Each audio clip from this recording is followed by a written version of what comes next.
नमस्कार friends, vision government job या आपल्या ई लर्निंग प्लॅटफॉर्मवर मी जावेद तुम्हा सर्वांचं पुन्हा एकदा मनपूर्वक स्वागत करतो.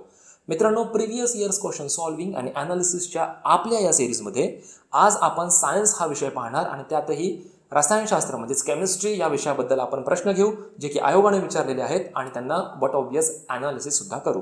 आजच्या लेक्चरची PDF फाईल तुम्हाला आपल्या टेलिग्राम चॅनलवर अवेलेबल असणार आहे. मित्रांनो, राज्यसेवा पूर्व परीक्षा 2020च्या तिसऱ्या बॅचसाठी ॲडमिशन्स अजूनही ओपन आहेत. तुमच्यापैकी असे विद्यार्थी जे इंटरेस्टेड असतील तर त्यामध्ये तुम्ही ॲडमिशन घेऊ शकता. याशिवाय असे विद्यार्थी जे PSI, STI, असिस्टंट ह्या कंबाईन एक्झामसाठी जर प्रिपरेशन करत असतील तर त्यांच्यासाठी संयुक्त गट ब पूर्व परीक्षेसाठी सुद्धा ॲडमिशन्स ओपन आहेत. यासंबंधीची इतर माहिती खाली डिस्क्रिप्शन बॉक्समध्ये लिंक्स अवेलेबल आहेत, तिथून तुम्ही ती घेऊ शकता. तर मित्रांनो, आजचा लेक्चरला सुरुवात करू. आजचा टॉपिक आहे रसायनशास्त्र म्हणजेच केमिस्ट्री, त्यातही सेट 2. सेट 1 आपण ऑलरेडी कव्हर केलेला आहे. तर तुमच्यापैकी जर कोणी त्या सेशनला मिस केली असणार तर तुम्ही मागे प्लेलिस्टमध्ये जाऊन सेट 1 सुद्धा पाहू शकता, कारण तो बऱ्याचशा कन्सेप्टवर आधारित तो सेट 1 होता, ज्याचा आपल्याला वापर सेट 2 आणि पुढे जर सेट 3 जरी बनला केमिस्ट्रीवर तर त्यावर ते आपल्याला घेता येणार आहे. ठीक आहे, ओके. तर मग डायरेक्ट आजचा प्रश्न सुरुवात करूया. आजचा पहिला प्रश्न आहे, खालीलपैकी कार्बनचे ॲलोट्रॉप कुठले ते सांगा. ॲलोट्रॉप. अ आहे कार्बन हॅलाइड्स, ब डायमंड, क फ्लोरिन्स, ड ग्राफाइट, ई ॲओइट. तर मित्रांनो, ॲलोट्रॉप बघा. फर्स्ट ऑफ ऑल ॲलोट्रॉप म्हणजे काय, तर त्याला आपण म्हणू स्फटिक रूप. कार्बनचे स्फटिक रूप खालीलपैकी कोणते आहे असा आपला हा प्रश्न आहे. आता आयोगाने स्फटिक रूप या शब्दाचा या ठिकाणी वापर केलेला नाही आहे, त्यांनी सायंटिफिक टर्म वापरलाय ज्याला म्हणतात ॲलोट्रॉप. तर आपल्यापैकी जर बरेचसे विद्यार्थी जर आयोगाने स्फटिक रूप असं जर मेन्शन केलेलं असतं तर बऱ्याचशा जणांनी या प्रश्नाचं उत्तर मे बी करेक्ट दिलेलं असतं. परंतु ॲलोट्रॉप, तर खूप जणांना ॲलोट्रॉप म्हणजे काय याचं नेमकं अर्थ माहीत नसतं, त्यामुळे प्रश्न चुकतो. सांगायचा अर्थ हा की जेव्हाही आपण सायन्सची स्टडी करू तर आपल्याला सायन्सची स्टडी इंग्लिशमधून करायला हवी, जेणेकरून आपले जे काही टर्म्स असतात, जे नावं असतात, त्यांमध्ये काही गोंधळ वगैरे होणार नाही. आणि आयोग मोस्टली आता ट्रेंड झाला आहे आयोगाचा, तो इंग्लिश बेस्ड वर्ड्स जो आहे तो यूज करत असतो. ठीक आहे, ओके. तर ॲलोट्रॉप म्हणजे काय, स्फटिक रूप. आता कोणताही जर पदार्थ असेल, फॉर एक्झाम्पल आपण पर्टिक्युलर कार्बनबद्दलच बोलूया, तर कार्बनचा स्फटिक रूप सुद्धा असतात आणि अस्फटिक रूप सुद्धा असतात. आता स्फटिक रूप म्हणजे काय आणि अस्फटिक रूप म्हणजे काय बघा. कार्बनचा जे शुद्ध रूप असतं तर शुद्ध रूपाला आपण स्फटिक रूप म्हणू, आणि कार्बनचा जो अशुद्ध रूप असतो तर त्या अशुद्ध रूपाला आपण म्हणू अस्फटिक रूप. ठीक आहे. आता नेमके कार्बनचा स्फटिक रूप किती आहे किंवा कार्बनचं शुद्ध रूप किती आहे बघा. निसर्गामध्ये जनरली 8 प्रकारचे कार्बनचे स्फटिक रूप आढळतात. त्यामध्ये हिरा, ग्रॅफाइट, फ्लोरिन्स ज्याला आपण C60 या नावाने ओळखतो, त्याचप्रमाणे C70 आणि त्याबरोबरच ॲमॉर्फस. ठीक आहे. तर इत्यादी हे जे नावं आहेत ना, हे नावं लक्षात ठेवा. नेमकं पाठ करायची गरज आहे, परंतु हलकंसं थोडंसं आयडिया ठेवा की असे 8 प्रकारचे जनरली निसर्गामध्ये आपल्याला कार्बनचे स्फटिक रूप आढळतात. आणि स्फटिक रूप म्हणजे काय, कार्बनचा शुद्ध रूप. ठीक आहे. आता थोडंसं बोलूया अस्फटिक रूप म्हणजे कार्बनचा अशुद्ध रूपाबद्दल. आपण जनरली दगडी कोळसा बघतो ना, ते काय कार्बनचा अशुद्ध रूप आहे, म्हणजे कार्बनचा अस्फटिक रूप. त्याचबरोबर चारकोल हा सुद्धा कार्बनचा अस्फटिक रूप आहे. ठीक आहे. तर मग आपण कोळशाचे विविध प्रकार सुद्धा तुम्हाला माहित असणारच आहे. अँथ्रासाइट, बिटुमिनस, लिग्नाइट, पीट, हे काय कार्बन म्हणण्यापेक्षा कोळशाचे रूप आहे. ठीक आहे. तर ते सुद्धा, त्यांना सुद्धा आपण काय म्हणू, तर ते कार्बनचे अस्फटिक रूप आहे. ठीक आहे. प्रश्न आपला स्फटिक रूपाबद्दल विचारला, ज्याला म्हणतात ॲलोट्रॉप, लक्षात घ्या. ठीक आहे, ओके. तर डायरेक्ट प्रश्नाकडे वळू. मग आता प्रश्नामध्ये जे दिलं होतं की ॲलोट्रॉप ओळखायचं आहे, तर कार्बन हॅलाइड्स हे काय असणार हो, शुद्ध रूप असणार की अशुद्ध रूप असणार. तर एका प्रकारे कार्बन हायलाइट्स हे जे असतं हे एका प्रकारे अशुद्ध रूप आहे, शुद्ध रूप नाही आहे ते. ठीक आहे, ओके. त्यानंतर डायमंड, बट ऑब्वियस कार्बनचा सगळ्यात जास्त म्हणजे सर्वाधिक शुद्ध रूप जर कोणता असेल तर तो आहे डायमंड. आणि सगळ्यात हार्ड पदार्थ कोणता असा जर प्रश्न असेल तर त्याचा सुद्धा उत्तर येतो डायमंड, हिरा. ठीक आहे, ओके. त्यानंतर फ्लोरिन्सला C60 म्हणून ओळखतात, मी तुम्हाला आता सांगितलं. तर फ्लोरिन्स सुद्धा कार्बनचा एक स्फटिक रूप आहे. आणि ग्राफाइट, बट ऑब्वियस आपल्या पेन्सिलमध्ये वगैरे जे काही आपण यूज करतो तो ग्राफाइट असतो. आणि ग्राफाइट सुद्धा कार्बनचा स्फटिक रूप आहे, म्हणजेच ॲलोट्रॉप आहे. ठीक आहे. कॅओइट हा काही ॲलोट्रॉप वगैरे नाही आहे. ठीक आहे. म्हणजेच या प्रश्नाचं उत्तर असणार आहे आपला पर्याय क्रमांक 2, ब, क आणि ड बरोबर आहे. ठीक आहे, ओके. बघा, हे जे असतात त्यांना आपण काय म्हणू, स्फटिक रूप जे असतात ना म्हणजे कोणत्याही पदार्थाचे, तर त्यांचे जे भौतिक गुणधर्म जे असतात ते वेगवेगळे असू शकतात किंवा वेगवेगळे असतात. जसं की हिरा जो आहे खूप कठीण असा पदार्थ आहे, परंतु त्या मानाने जर आपण ग्रॅफाईट बद्दल जर बोललो तर तो एक ठिसूळ पदार्थ आहे. दोन्ही सॉलिड फॉर्ममध्ये असतात, परंतु ग्रॅफाईट हा ठिसूळ पदार्थ असतो जो की लवकर तुटतो, आणि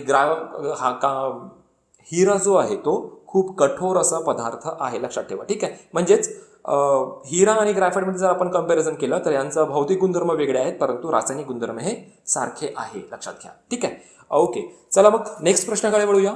पुढचा प्रश्न आहे, ऑक्सिजन निसर्गात किती आयसोटोप्समध्ये आढळतो? 2, 3, 4 की 1? ओके, आयसोटोप्स म्हणजे काय माहित आहे तुम्हाला? आपण सेट 1 मध्ये कव्हर केलेलं आहे, तर जा सेट 1 कव्हर पहिले बघा आणि त्याच्यानंतर मग या प्रश्नाच्या उत्तराकडे तुम्ही येऊ शकता. तरी म्हणजे ओव्हरऑल एक छोटंसं रिव्ह्यू तुम्हाला देतो आणि त्या डायरेक्ट मग या प्रश्नाकडे वळू. आयसोटोपचा अर्थ होतो समस्थानिके. आयसो म्हणजे सम, टोप्स म्हणजे स्थानिके, म्हणजेच असे मूलद्रव्य ज्यांचा पिरियोडिक टेबलमध्ये स्थान एकाच ठिकाणी असतो त्यांना आपण म्हणू समस्थानिके. समस्थानिकांची व्याख्या आपण कशा प्रकारे करू शकतो? समस्थानिके म्हणजे काय? आयसोटोप्स. आयसोटोप्सची आपण व्याख्या कशा प्रकारे करू शकतो? असे मूलद्रव्य ज्यांचा अणुअंक हा समान असतो, परंतु अणुवस्तुमानांक हे भिन्न असतात. आता अणुअंक म्हणजे काय, अणुवस्तुमानांक म्हणजे काय, ह्या संबंधी सुद्धा माहिती आपण सेट 1 मध्ये कव्हर केलेली आहे, त्यामुळे सेट 1 बघणं आवश्यक आहे. ठीक आहे, ओके. तर आयसोटोप्स बद्दल तुम्हाला या ठिकाणी इथपर्यंत समजलं असणार. ओके, आता पर्टिक्युलर ऑक्सिजन बद्दल बोलू. बघा मित्रांनो, आयसोटोप्स मध्ये आपल्याला फरक कशामुळे दिसतं? बघा, आयसोटोप मध्ये आपल्याला नेमकं फरक याच्यामुळे जाणवतं की जो काही आपला फॉर एक्झाम्पल आपला ऑक्सिजन आहे, ऑक्सिजनचा अणुअंक हा 8 आहे. ठीक आहे, परंतु अणुअंक 8 आहे याचाच अर्थ काय? ऑक्सिजनमध्ये एकूण 8 इलेक्ट्रॉन्स आहेत आणि त्याबरोबरच ऑक्सिजनचा जो केंद्रक आहे त्या केंद्रकामध्ये प्रोटॉनची संख्या किती आहे? 8च असणार आहे, कारण अणुअंक हा कशावर आधारलेला असतो? इलेक्ट्रॉनच्या संख्येवर किंवा प्रोटॉनच्या संख्येवर. ठीक आहे, तर त्यामुळे हे फिक्स झालं.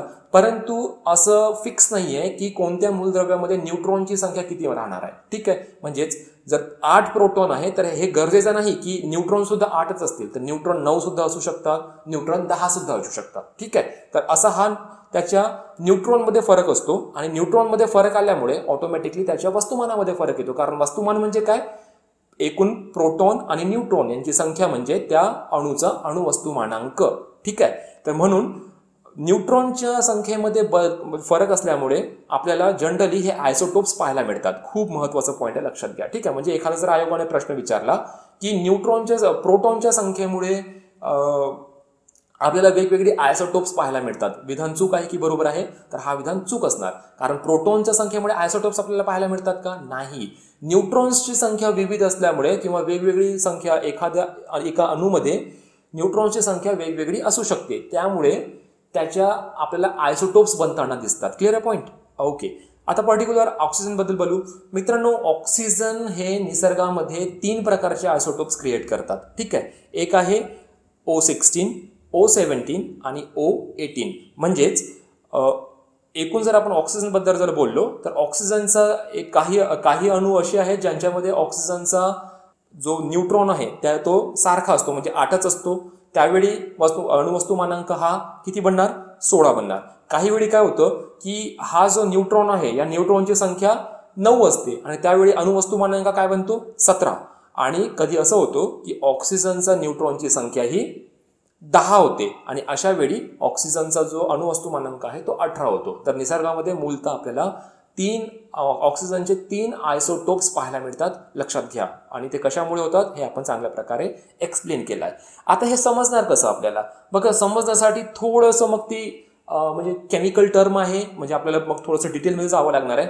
परंतु त्यापेक्षा बेस्ट आयडिया हा आहे की काही निवडकच असे मूलद्रव्य आहेत ज्यांच्याबद्दल आपल्याला माहित असायला हवं की त्यांचे निसर्गामध्ये किती आयसोटोप्स ते क्रिएट करतात. त्यामधले काही फेमस आहेत, जसे की हायड्रोजन आहे, हेलियम आहे, त्यानंतर आपण क्लोरीन बद्दल बोलू शकतो, कार्बन आहे, त्याचबरोबर ऑक्सिजन आहे, सोडियम आहे, लोह आहे म्हणजे आयर्न, चांदी आहे, सोनं आहे. ओके, तर या प्रश्नाचं उत्तर होतं पर्याय क्रमांक 2. ऑक्सिजनचे निसर्गामध्ये 3 आयसोटोप्स आढळतात. हा प्रश्न आयोगाने 2014 मध्ये राज्यसेवा पूर्व परीक्षेमध्ये विचारलेला होता. आता असं प्लीज नका समजू तुम्ही की 2014 मध्ये विचारलाय म्हणून आता आयोग प्रश्न विचारणार नाही. तर मित्रांनो, आयोगाने मागे जे प्रश्न विचारलेले आहेत त्यांवरच आधारलेले प्रश्न आयोग पुढे विचारत आहे. मी खूपदा तुम्हाला हा पॉईंट समजवत असतो. ठीक आहे, ओके. चला मग पुढच्या प्रश्नाकडे वळूया. पुढचा प्रश्न आहे, खालीलपैकी कोणते विधान चुकीचे आहे? प्रश्नाला मार्क करा, चुकीचे आहे. ठीक आहे, ओके. पहिलं विधान आहे, प्रत्येक जीवित प्राणी कार्बनमधून कार्बन 14 घेतो. ब विधान, प्रत्येक जीवात एकाच प्रमाणात कार्बन 14 असतो. क विधान आहे, मृत्यूनंतर जीव एकाच प्रमाणात कार्बन फेकतो. ड विधान, अर्धा कार्बन 40 मृत्यूनंतर 5568 वर्षांनी नाहीसा होतो, ज्यास हाफ लाईफ ऑफ कार्बन 14 असं म्हणून संबोधतात. ई विधान, ही पद्धत पुरातत्वशास्त्रात कालक्रमवारी ठरविण्यास वापरतात. ओके. आणि फ विधान आहे, ही पद्धत FW लिबी यांनी शोधून काढली होती. आणि शेवटचं विधान आहे, त्यांना याकरिता पदार्थ विज्ञानातील नोबेल पारितोषिक मिळाले. आणि खाली मग पर्याय दिलेले आहेत. तर बघा, असे 7 एकूण या ठिकाणी आपल्याला विधानं दिलेली आहेत. लेंदी स्वरूपाचा हा प्रश्न आयोगाने 2013 मध्ये विचारलेला होता. परंतु इतकं जास्त महत्वाचा आहे हा प्रश्न की ह्यामुळे आपल्याला कार्बन 14 संबंधीची सगळी माहिती जवळजवळ आपण कव्हर करू शकतो. ओके. कार्बन 14ला काय म्हणू आपण? हा अस्फटिक रूप आहे की कार्बनचा स्फटिक रूप आहे की अस्फटिक रूप आहे? तर मित्रांनो, हा स्फटिक रूप किंवा अस्फटिक रूप या प्रकारचा हे नाही आहे. कार्बन 14 हा कार्बनचा आयसोटोप आहे. ठीक आहे. कार्बनच्या निसर्गामध्ये एकूण 3 आयसोटोप आपल्याला पाहायला मिळतात, कार्बन 12, कार्बन 13 आणि कार्बन 14. ठीक आहे. कार्बनचा अणुअंक आहे 6. आता या ठिकाणी प्रश्न काय विचारतोय आपल्याला? मेनली कार्बन 14 बद्दल प्रश्न विचारला जातो, कारण कार्बन 14 खूप महत्वाची संज्ञा आहे. ते कशासाठी? तर बघूया. फर्स्ट ऑफ ऑल आपण हे सोडवण्याचा प्रयत्न करू. आपण एक एक विधानं घेऊ आणि त्या विधानांना आपण करेक्ट करत चलू. ठीक आहे. प्रत्येक जीवित प्राणी कार्बन मधून कार्बन 14 घेतो. बट ऑब्वियस, प्रत्येक जीवित प्राणी, मग तो प्राणी असो की वनस्पती असो, हे जोपर्यंत हे जिवंत असतात ते कार्बन मधून कार्बन 14ला ते ऍब्झॉर्ब करत असतात. त्याबरोबरच ते कार्बन 12ला सुद्धा ऍब्झॉर्ब करत असतात. ठीक आहे. जिवंत प्राणी किंवा वनस्पती आपल्या जीवन काळामध्ये कार्बन 12 आणि कार्बन 14 या दोघांना ऍब्झॉर्ब करत असतात. पहिला विधान बरोबर. दुसरं विधान आहे, प्रत्येक जीवात एकाच प्रमाणात कार्बन 14 असते. हो, हा विधान सुद्धा बरोबरच आहे. तो प्राणी असो की वनस्पती असो, प्रत्येक सजीव जो आहे तो सारख्या प्रमाणामध्ये कार्बन 14ला ऍब्झॉर्ब करत असतो. आणि यावरूनच मग पुरातत्वशास्त्रज्ञ जे असतात, एखाद्या प्राण्याचा किंवा वनस्पतीचा की तो किती वर्ष जुना आहे, त्याने किती वर्षापासून तो जमिनीमध्ये गाडला गेलेला आहे, तर ह्या प्रकारची जी माहिती असतं ना, आपण बघतो तत्वशास्त्रामध्ये ते लोक सांगतात की डायनासोर इतक्या वर्षामध्ये मृत पावला होता, इतक्या वर्षापूर्वी तो अस्तित्वात होता. एखादा दगड वगैरे जे काही आहे तर त्यांना पाहून आपण म्हणतो की हे दगड इतक्या प्राचीन काळापासून आहे. तर हे काय, हे सगळे काही डेटिंग असते. म्हणजे डेटिंगचे वेगवेगळे प्रकार आहे, परंतु फक्त सजीवांबद्दल जर म्हणायचं झालं तर कार्बन 14 डेटिंग वापरली जाते. ठीक आहे. ओके. तर दुसरं विधान सुद्धा बरोबर. तिसरं विधान आहे, मृत्यूनंतर जीव एकाच प्रमाणात कार्बन फेकतो. हो, हा सुद्धा विधान तेवढंच जास्त महत्वाचं आहे. जसं की मी तुम्हाला पहिल्या विधानामध्ये सांगितलंय की सजीव जोपर्यंत जिवंत असतात तेव्हापर्यंत ते कार्बनमधून कार्बन 12 आणि कार्बन 14 ऍब्झॉर्ब करतात.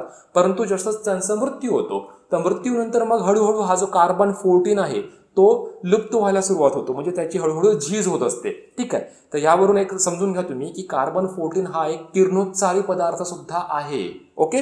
कार्बन 14 हा एक किरणोत्सारी पदार्थ आहे, परंतु तो सौम्य किरणोत्सारी पदार्थ आहे. म्हणजे ठीक आहे ना, म्हणजे याच्यामधून किरणे बाहेर निघतात. आणि किरण बाहेर निघतात म्हणजे काय, अल्फा बीटा गामा हे जे रेज आहेत हे रेज बाहेर निघतात. रेज बाहेर निघणं म्हणजे काय, तो जो पर्टिक्युलर पदार्थ आहे जसं की कार्बन 14, तर कार्बन 14चा हळूहळू मग तो संपत जातो, कारण त्यामधून रेज जे आहे ते कंटिन्युअसली बाहेर निघत आहे. ठीक आहे. ओके. तर क सुद्धा विधान बरोबर आहे. ड विधान खूप जास्त महत्वाचा. अर्धा C14 मृत्यूनंतर 5568 वर्षांनी नाहीसा होतो, ज्यास हाफ लाईफ ऑफ कार्बन 14 ठीक आहे असं म्हणून संबोधतात. तर हो, हा सुद्धा विधान खूप जास्त महत्वाचा आहे. आणि यावरूनच ठरवलं जातं की एखादा जो काही जीव असेल, जो की मृत असेल, त्याची कालक्रमवारी ठरवली जाते. ठीक आहे. त्यामुळे ड विधान सुद्धा अगदी बरोबर आहे. आणि तो डिजिट सुद्धा लक्षात ठेवा, 5568 वर्ष हा कार्बन 14चा अर्धा आयुष्यकाल आहे. म्हणजे 5568 वर्षानंतर हा जो कार्बन जो मानवी शरीरामध्ये किंवा इतर प्राण्यांच्या शरीरामध्ये असतो त्याची अर्धी झीज होऊन जाते. किती वर्ष लागतो? 5568 वर्ष. लक्षात घ्या. ठीक आहे. ई विधान ही पद्धत पुरातत्वशास्त्रात कालक्रमवारी ठरवण्यासाठी वापरतात. ऑब्वियस की कोणता प्राणी किंवा सजीव किती वर्ष जुना आहे हे ठरवलं जातं, म्हणजेच कालक्रमवारी. ई सुद्धा विधान बरोबर आहे. आणि हो, फ विधान आहे ही पद्धत FW लिबी यांनी का शोधून काढली. हो, अगदी बरोबर आहे. FW लिबी हे C14चे शोधक आहे किंवा यांनी शोधलं होतं असं म्हणायला हरकत नाही. आणि ज विधान त्यांना याकरिता पदार्थ विज्ञानातील नोबेल पारितोषिक मिळाले. ओके, तर या ठिकाणी हा विधान चुकतो, कारण कार्बन 14 हा टर्म कशामधला आहे, आपण कोणता टॉपिक कव्हर करतोय, आपण कव्हर करत आहोत रसायनशास्त्र म्हणजे केमिस्ट्री. म्हणून FW लिबी यांना पदार्थशास्त्रामधला नाही तर त्यांना रसायनशास्त्रामधला नोबेल पारितोषिक मिळाला होता. म्हणून ज विधान या ठिकाणी चुकीचं आहे आणि त्यामुळेच पर्याय क्रमांक 3 हा आपल्या या प्रश्नाचं उत्तर आहे, कारण आपल्याला चुकीचं विधान ओळखायचं होतं. ठीक आहे. ओके, तर या ठिकाणी आपण कार्बन 14 आणि कार्बन 12 यांबद्दल आपण चांगल्या प्रकारे माहिती घेतली. आता आपण कार्बन 14 किंवा कार्बन डेटिंग जी आहे ती कशा संदर्भात होती, सजीवांसंदर्भात, मग त्यामध्ये प्राणी आणि वनस्पतींचा समावेश असतो. आता जर आपल्याला खडकांबद्दल जर माहिती करून घ्यायचं असेल की एखाद्या खडकाचं वय किती आहे, त्या तो किती जुना खडक आहे, तर त्यासाठी युरेनियम डेटिंग वापरली जाते. लक्षात घ्या. ठीक आहे. खडकांसाठी वगैरे युरेनियम डेटिंग. रिसेंटली काही मंदिरांचा वगैरे जे काही शोध लागलेला आहे, आपल्याजवळ जे काही हडप्पा संस्कृती वगैरे, जे काही सिंधू संस्कृती, हडप्पा संस्कृती, हे जे आपल्याला ज्यावेळी त्यांचे अवशेष मिळाले होते, मग ही संस्कृती किती वर्ष जुनी आहे, इसवी सन पूर्व आहे, हे आपण कशावरून काढलं होतं, डेटिंगवरून. कार्बन डेटिंग होती का ती? नाही, ती होती युरेनियम डेटिंग. लक्षात घ्या प्लीज. ओके. त्याचप्रमाणे प्रवाळ म्हणजे जे काही प्रवाळ कीटक असतात, मग त्यांचा कार्बोनेट युक्त जे काही खडक बनतात, त्या प्रवाळाचा संचय वगैरे होऊन, मग हे जे प्रवाळ खडकांचा जो काही संचय आहे, हा संचय किती जुना आहे हे मोजण्यासाठी युरेनियम आणि थोरियम या डेटिंगचा वापर केला जातो. ठीक आहे. ओके.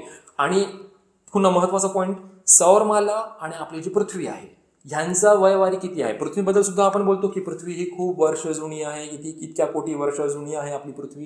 हे कशावरून कळलं शास्त्रज्ञांना, तर त्यासाठी सुद्धा युरेनियम आणि लेड डेटिंग वापरली जाते. आणि या पद्धतीचा वापर करून मग सौरमाला आणि आपली पृथ्वी यांचं वय किती जुनं आहे हे काढलं जातं. ठीक आहे. तर अशी वेगवेगळी डेटिंग्स आहेत, ते तुम्ही लक्षात घ्या. डेटिंग्स म्हणजे काय असतं, म्हणजे युरेनियम, आता या ठिकाणी तुम्हाला कळलं ना की युरेनियम, लेड, त्याचप्रमाणे आपण कार्बन 14 हे कोणते पदार्थ आहेत, हे किरणोत्सारी पदार्थ आहे. यांमधून अल्फा, बीटा, गामा हे जे किरणोत्सार असतात ते निघत असतात. ठीक आहे. तर हे लक्षात घ्या. आणि डेटिंग हे कोणत्या पदार्थामार्फत होत असते, हे फक्त आणि फक्त किरणोत्सारी पदार्थातूनच होत असते. लक्षात घ्या या पॉईंटला. ठीक आहे. ओके, तर या प्रश्नाचं उत्तर होतं पर्याय क्रमांक 3. आणि मी अशी आशा करतो की या ठिकाणी जे काही मी तुम्हाला पॉईंट सांगितलंय ते पॉईंट्स तुम्हाला चांगल्या प्रकारे या ठिकाणी क्लिअर झाले असणार. ओके, चला पुढचा प्रश्न बघूया. आजचा पुढचा प्रश्न आहे, बटाटा चिप्स उत्पादक चिप्स बॅगेत भरताना त्यासोबत एक वायू भरतात जेणेकरून चिप्स ऑक्साईड होत नाही. खालीलपैकी कोणता वायू यासाठी वापरला जातो. मला माहिती आहे की तुम्हा सगळ्यांना ह्या प्रश्नाचं उत्तर माहिती आहे, परंतु थोडेसे याबद्दलची माहिती घेण्यासाठी मी तुम्हाला हा प्रश्न या ठिकाणी टाकलेला आहे. ठीक आहे. ओके, तर हा प्रश्न आयोगाने 2013 मध्ये विचारलेला होता. सोबतच या प्रश्नाला पुढे रिपीट सुद्धा करण्यात आलेला आहे कंबाईंड एक्झाम्समध्ये. ठीक आहे. ओके, तर मग सांगा या प्रश्नाचं उत्तर काय असणार आहे. Yes, correct. पर्याय क्रमांक 3 म्हणजे नायट्रोजन हा या प्रश्नाचा उत्तर आहे. म्हणजेच बटाटा चिप्स उत्पादक चिप्स बॅगेमध्ये भरताना ते त्यांचं ऑक्सिडेशन होऊ नये, आणि ऑक्सिडेशन होऊ नये म्हणून ते नायट्रोजन या वायूचा त्यामध्ये उपयोग करतात. फॉर एक्झाम्पल तुम्ही जेव्हा बघता ना, म्हणजे लेस घ्या, पर्टिक्युलर आपण लेसचाच विषय घेऊ, कारण लेसमध्ये हवा खूप असते आणि चिप्स त्या मानाने खूप कमी असतात. मी पर्सनली एक्सपिरियन्स घेतला त्या गोष्टीचा. ठीक आहे. ओके, तर ते हवा जास्त असते. तर हवा म्हणजे काय असतं, ते नायट्रोजन असतं. आणि ते कशासाठी असतं बघा, जे काही खाद्यपदार्थ असतात ना, जसे की हे चिप्सचं उदाहरण घेऊ आपण, हे काय असतात, ज्यांना जर आपण खुल्या हवेमध्ये जर ठेवलं तर यांचं काय होतं, ऑक्सिडेशन होते. ऑक्सिडेशन झाल्यामुळे काय होतं, हे मॉइश्चरला ॲब्झॉर्ब करतात. आणि मॉइश्चर ॲब्झॉर्ब केल्यानंतर काय होतं की मग हे आता लूज पडू लागतात. त्यांच्यामध्ये तो कुरकुरा पण ते राहत नाही. आणि ते असं कुरकुरीतपणा त्याच्यामध्ये राहण्यासाठी, कायम राहण्यासाठी मग ते त्याला एका बॅगेमध्ये पॅक केलं जाते आणि त्यामध्ये नायट्रोजन वायू हा भरलं जातं. आता ऑक्सिडेशन म्हणजे काय. ओके, बघा 2 क्रिया असतात. एक ऑक्सिडेशन क्रिया असते आणि एक रिडक्शन क्रिया असते, ज्यांना आपण एक म्हणजे ऑक्सिडीकरण म्हणतो आणि एकाला आपण क्षपणक म्हणतो. ठीक आहे. तर असे हे प्रकार आहेत. मेनली इंग्लिशमध्ये नाव लक्षात ठेवा, ऑक्सिडेशन आणि रिडक्शन हे 2 अपोजिट वर्ड्स आहेत. ठीक आहे. ऑक्सिडेशनमध्ये काय होतं ना की एखादा पदार्थ हवेमधून ऑक्सिजन जो आहे तो ॲब्झॉर्ब करतो आणि हायड्रोजन जे आहे ते तो उत्सर्जन करतो किंवा त्याला बाहेर फेकतो. ठीक आहे. म्हणजेच ऑक्सिडेशन ही प्रक्रिया कशी प्रक्रिया आहे, ऑक्सिडेशन ही प्रक्रिया ऑक्सिजन ऍब्झॉर्ब करण्याची प्रक्रिया आहे आणि त्याचबरोबर तो हायड्रोजन रिलीज सुद्धा करते. ठीक आहे. सेम उलट रिडक्शनमध्ये काय होणार आहे, हायड्रोजन ऍब्झॉर्ब केलं जातं किंवा एक्सेप्ट केलं जातं आणि ऑक्सिजन जे आहे ते बाहेर फेकलं जातं. ठीक आहे. त्यामुळे तुम्हाला ऑक्सिडेशन आणि रिडक्शन क्लिअर झाला असणार या ठिकाणी पॉईंट. ठीक आहे. आणि ऑक्सिडेशनचा काय परिणाम होतो, जे कुजतात वगैरे वगैरे, हे याबद्दल आपण या ठिकाणी आता बोललेलो. ठीक आहे. तर हाच माझा मेन उद्देश होता, तुम्हाला हा पॉईंट या ठिकाणी क्लिअर करायचा. आता काही फळं असतात, जसे की सुका मेवा झालं, टोमॅटो आहे, मग पपई, स्ट्रॉबेरी, अनार आणि संत्री, हे जे फळं असतात ना, तर ह्या फळांमध्ये ऑक्सिडेशन होऊ नये किंवा हे कुजू नये यासाठी त्यांमध्ये बीटा कॅरोटीन आणि लायकोपीन हे जे आहे नैसर्गिक ऑक्सिडीकारक आहेत, तर त्यांचा वापर केला जातं, जे की ऑक्सिडेशन होण्यापासून या पदार्थांची ते म्हणजे त्याला ते कव्हर करतात किंवा या पदार्थांचं ऑक्सिडेशन होऊ नये. कोणकोणते पदार्थ होते ते, बीटा कॅरोटीन आणि लायकोपीन. आयोग प्रश्न ह्या प्रकारे सुद्धा विचारण्याची पूर्ण संभावना आहे की खालीलपैकी कोणते ऑक्सिडीकारक जे आहे ते नैसर्गिक आहेत. ठीक आहे. काही नैसर्गिक असतात, काही कृत्रिम सुद्धा असतात, तर नैसर्गिक आहे. तर आता आपण बीटा कॅरोटीन आणि लायकोपीन बद्दल जे मी तुम्हाला सांगत आहे, तर ते नैसर्गिक आहेत, ही गोष्ट सुद्धा या ठिकाणी तुम्ही लक्षात घेऊ शकता. ठीक आहे. ओके. तर याप्रमाणे हा पॉईंट या ठिकाणी क्लिअर होतो. 2013 मध्ये आयोगाने हा प्रश्न विचारला होता. या प्रश्नाचं उत्तर बट ऑब्वियस नायट्रोजन, पर्याय क्रमांक 3. ठीक आहे. ओके. चला पुढच्या प्रश्नाकडे वळूया. जर फुग्यामध्ये कोरडी हवा भरली तर त्यामध्ये असलेल्या 79% नायट्रोजन आणि 21% ऑक्सिजन पैकी कोणत्या घटकांची 25 डिग्री सेल्सिअसला सर्वप्रथम बाहेर गळती होईल? ओके. चांगला प्रश्न आहे. 2013 मध्ये विचारलाय, परंतु हा सुद्धा प्रश्न रिपीट झालेला आहे. ठीक आहे. ओके. अविधान आहे, ऑक्सिजन कारण त्याचे वस्तुमान नायट्रोजनपेक्षा जास्त असतात. नायट्रोजन कारण त्याचे वस्तुमान ऑक्सिजनपेक्षा कमी आहे. ऑक्सिजन कारण ऑक्सिजन आणि नायट्रोजन दोघांची एकाच वेळी गळती होईल. आणि ड विधान आहे, सर्व भरलेली हवा गळती होऊन फुगा मूळ स्वरूप प्राप्त करेल. ओके. बघा, ह्या प्रश्नाचा उत्तर तुम्हाला समजण्यासाठी एक गोष्ट लक्षात ठेवा, या ठिकाणी क्वांटिटी मॅटर करत नाही. जसे की या ठिकाणी त्यांनी म्हटलंय की 79% ऑफ नायट्रोजन आणि 21% ऑफ ऑक्सिजन. तर असं नका समजू तुम्ही की एका फुग्यामध्ये आपण हवा भरली आणि त्या हव्यामध्ये फक्त ऑक्सिजन आणि नायट्रोजनच आहे आणि पर्यायाने या फुग्यामध्ये नायट्रोजनचे प्रमाण जास्त आहे आणि म्हणजे 79% आहे आणि ऑक्सिजनचे प्रमाण 21% आहे. आता हे जास्त असल्यामुळे मग नायट्रोजन पहिले बाहेर निघणार आणि ऑक्सिजन नाही निघणार. बघा, हा तो टर्म नाहीये. जरी तुमचं उत्तर बरोबर असणार, माझा या ठिकाणी प्रश्न घेण्याचा उद्देश हाच आहे की तुम्हाला नेमकं कन्सेप्ट काय त्यामागचं ते समजायला हवं. बघा, या ठिकाणी हलकं आणि वजन हा टर्म आहे. म्हणजेच आपल्याला माहिती आहे की कोणताही पदार्थ जो हलका असतो तो वर तरंगतो आणि त्या मानाने जड पदार्थ जो असतो तो खाली असतो. ठीक आहे. फॉर एक्झाम्पल, आपण गरम पाण्याबद्दल जर बोललो, एका पात्रामध्ये आपण पाणी घेतला आणि त्याच्या तळापासून जर आपण त्याला उष्णता दिली तर काय होतं, तळातला पाणी गरम होतो आणि गरम झाल्यामुळे मग हा पाणी वर जातो, म्हणजे हलका होतो आणि त्या मानाने थंड पाणी जो असतो तो खाली येतो. म्हणजे सांगायचा अर्थ असा की जितके काही हलके पदार्थ असतात ते वर असतात आणि जड पदार्थ जे असतात ते खाली असतात. सेम थिंग या ठिकाणी आहे. बघा, नायट्रोजन हा ऑक्सिजनपेक्षा हलका वायू आहे. क्लिअर करा पॉईंट. नायट्रोजन हा ऑक्सिजनपेक्षा हलका वायू आहे आणि त्यामुळे एखाद्या फुग्यामध्ये जर आपण नायट्रोजन आणि ऑक्सिजन ही जर हवा भरली आपण, तर त्यामधून सगळ्यात पहिले बाहेर कोण पडणार, जो हलका आहे, कारण तो सगळ्यात वर तरंगत असलेला तरंगत्या फॉर्ममध्ये असणार. ठीक आहे. त्यामुळे नायट्रोजन हा या प्रश्नाचं उत्तर ठरतो. म्हणजेच पर्याय क्रमांक 4 हा आपल्या या प्रश्नाचं उत्तर असणार आहे, कारण फक्त ब हा विधान बरोबर आहे. कारण नायट्रोजन असणार तो हलका आहे कारण त्याचे वस्तुमान ऑक्सिजनपेक्षा कमी आहे. लक्षात घ्या. आणि वजन म्हणजेच काय, वस्तुमान. आता वस्तुमान म्हणजे काय पुन्हा सांगतो, प्रोटॉन आणि न्यूट्रॉनची एकूण संख्या. ठीक आहे. आता हे तुम्हाला कसं कळणार? ओके, मला सांगा, एका फुग्यामध्ये जर आपण हायड्रोजन आणि नायट्रोजन जर आपण भरला असता, तर त्यामध्ये मग त्याला जर रिलीज केला आपण, ती तोटी जर आपण फुग्याची जर रिलीज केली असती, तर सगळ्यात पहिले कोणता वायू बाहेर निघाला असता? बट ऑब्वियस हायड्रोजन बाहेर निघाला असता, कारण हायड्रोजन हा नायट्रोजनपेक्षा हलका आहे त्याचा वस्तुमान. लक्षात घ्या. तुम्हाला या ठिकाणी पॉईंट क्लिअर होत असणार. ठीक आहे. समजणार कसं तुम्हाला आता कोणता जड आहे कोणता हलका आहे? बघा, सिम्पली पेरियोडिक टेबल थोडंसं लक्षात ठेवा, काउंट करत चला. जसे की आपण 10 पर्यंत मोजूया. Hydrogen, helium, lithium, beryllium, boron, carbon, nitrogen, oxygen असे हे जे पदार्थ असतात, तर या पदार्थामध्ये काही अपवाद जर आपण वगळले हायड्रोजन आणि हेलियम बद्दलचा, कारण हेलियम सगळ्यात हलका वायू वगैरे असतो, तर बाकीचे जे काही वायू आहेत ॲटलिस्ट 10 पर्यंत तरी, तर ते त्यांच्या म्हणजे त्यांचा वस्तुमान जे असतं त्याच्या वस्तुमानाच्या चढत्या क्रमाने त्या ठिकाणी मांडणी केली आहे. फॉर एक्झाम्पल नायट्रोजन आणि नायट्रोजन नंतर ऑक्सिजन येतो. ठीक आहे ना. अणुअंक 7 हा कोणाचा आहे? नायट्रोजनचा. आणि अणुअंक 8 कोणाचा आहे? ऑक्सिजनचा. म्हणजेच हलकं आणि भारी कोणतं हे तुम्हाला या ठिकाणी क्लिअर होत असणार. ठीक आहे. तर या प्रश्नाचं उत्तर जसं की मी तुम्हाला सांगितलं पर्याय क्रमांक 4 हा या प्रश्नाचा उत्तर आहे. ओके, पाहूया पुढचा प्रश्न. फायर एक्सटिंग्विश म्हणून कशाचा उपयोग होऊ शकतो? ओके, सोपा प्रश्न आहे. 2016 मध्ये आयोगाने विचारलेला होता.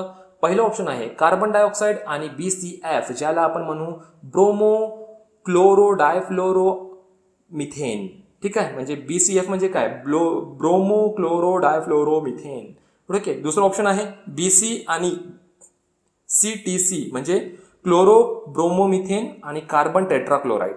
तिसरं विधान आहे वरील दोन्ही आणि चौथा आहे वरील पैकी एकही नाही. फायर एक्सटिंग्विश म्हणजे काय माहिती आहे? अजून अगेन या ठिकाणी त्यांनी आयोगाने इंग्लिश वर्ड टाकला आहे. 2016 मध्ये हा प्रश्न विचारला होता. फायर एक्सटिंग्विश म्हणजे नेमकं फक्त सिंपल आहे.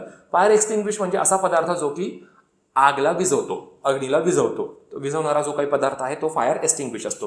मग फायर एक्सटिंग्विश म्हणजे काय? पाणी हा फायर एक्सटिंग्विश आहे का?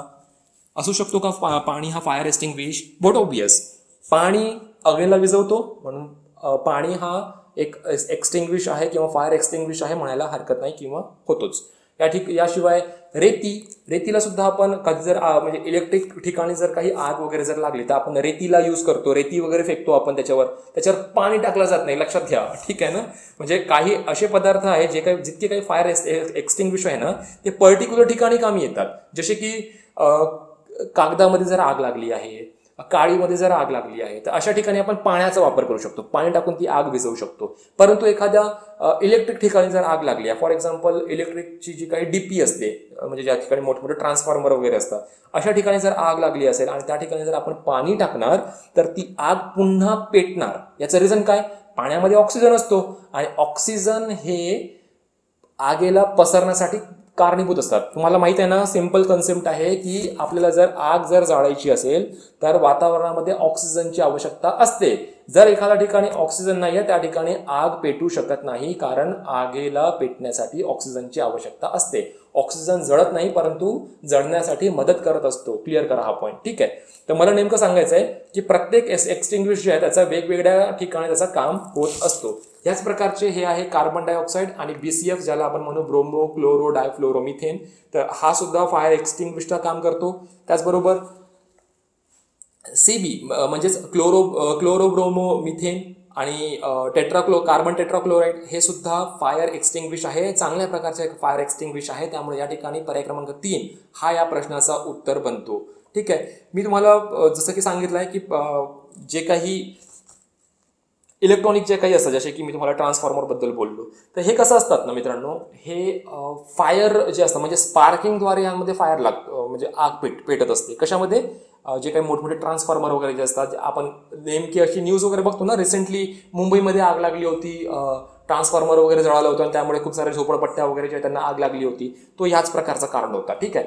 हे कशामुळे होतो? स्पार्क होतो पहिले, म्हणजे असे ठिणग्या निघतात आणि ते मग आग पेटतात. ठीक आहे. तर हे जे ठिणग्या निघून जे काही आग पेटतात इलेक्ट्रॉनिक सामानांमध्ये त्यामध्ये पाणी चुकूनही टाकलं जात नाही ते विझवण्यासाठी, कारण ते पुन्हा पेटतात. ठीक आहे.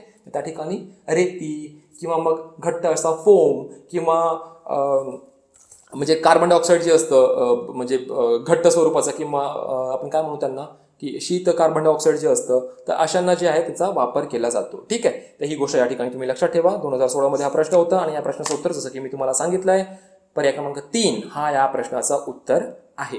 ओके, पाहूया पुढचा प्रश्न. नैसर्गिक वायूमध्ये डॅशचे प्रमाण मुख्यत्वे करून असते. ओके, नैसर्गिक वायूमध्ये मुख्यतः कशाचे प्रमाण असते हा आपला या ठिकाणी प्रश्न आहे. नैसर्गिक वायू कुठे आढळतो आपल्याला? पेट्रोलच्या सानिध्यामध्ये. म्हणजे ज्यावेळी आपण खनन करतो तर ज्या काही आपल्याला ज्या काही पेट्रोलियम पदार्थाचा जो शोध लागतो तर पेट्रोलियम पदार्थासोबतच आपल्याला नैसर्गिक वायू सुद्धा आढळतं. नैसर्गिक वायूचा आपण उपयोग इंधन म्हणून करू शकतो. आपल्या LPG वगैरे जे काही असतात हे काय नैसर्गिक वायूच असतात. ठीक आहे. तर यामध्ये प्रश्नांमध्ये जे ऑप्शन्स आहेत, पहिला ऑप्शन आहे ब्युटेन, दुसरा ऑप्शन प्रोपेन, तिसरा ऑप्शन मिथेन आणि चौथा ऑप्शन आहे इथेन. तर नैसर्गिक वायूमध्ये प्रामुख्याने कोणता वायू असतो? मिथेन हा वायू प्रामुख्याने असतो. ठीक आहे. किती जण आहे ज्यांनी ब्युटेन म्हटलं होतं सांगा.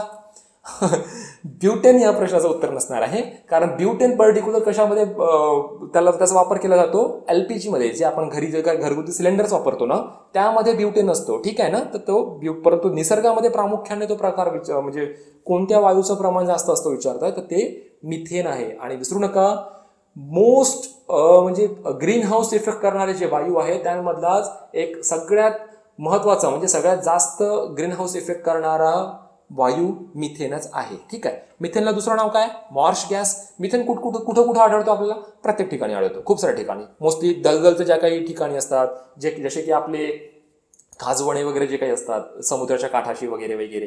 ठीक आहे. त्या ठिकाणी आपल्याला ही मॉर्श गॅस म्हणजे मिथेन आढळतो. त्याचबरोबर आपण जे काही गोबर गॅस तयार करतो त्यामध्ये मिथेन असतोच. ठीक आहे. तर मिथेनचे असे वेगवेगळे स्त्रोत आहेत जिथून आपल्याला मिथेन मिळत असतो. ठीक आहे. मिथेनचा फॉर्म्युला काय, CH4 हा मिथेनचा फॉर्म्युला आहे. ठीक आहे. तर या प्रश्नाचं उत्तर होता पर्याय क्रमांक 3 मिथेन.